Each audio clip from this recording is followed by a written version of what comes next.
2026 தேவன் கொடுக்கும் வாக்குத்தத்தம். யூதாவே, உனக்கு ஒரு அறுப்பு காலம் நியமிக்கப்பட்டிருக்கிறது.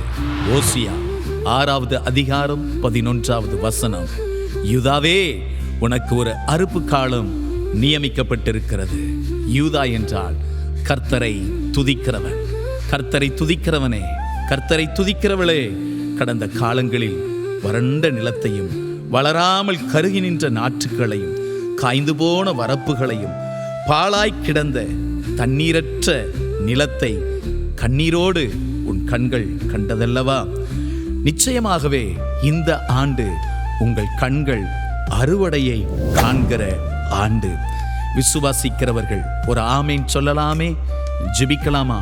நல்ல பிதாவே, குமாரனாகிய இயேசுவின் நாமத்தில் அன்பு பிள்ளைகளுக்காக ஜெபிக்கிறேன்.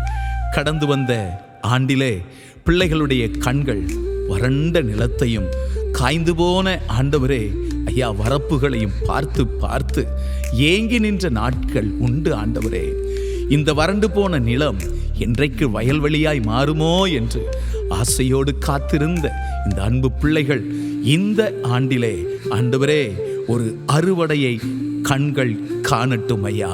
விசுவாசத்தோடு ஆண்டவரே ஜெபத்திலே பிள்ளைகள் விதைத்த ஒவ்வொன்றிற்கும் அறுவடையை காணட்டும். கண்ணீரோடு விதைத்த ஒவ்வொன்றிற்கும் இந்த ஆண்டிலே அறுவடையை காணட்டும்.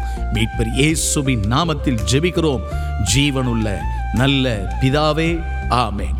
கிறிஸ்துவுக்குள் அருமையான தேவ பிள்ளைகளை, இம்மானுவேல் எழுப்புதல் ஊழியங்களின் சார்பாக உங்களுக்கு எங்கள் நல் புத்தாண்டு வாழ்த்துக்களை தெரிவித்துக் கொள்கிறோம். கர்த்தர் தாமே உங்கள் ஒவ்வொருவரையும் நிறைவாக ஆசீர்வதிப்பாராக.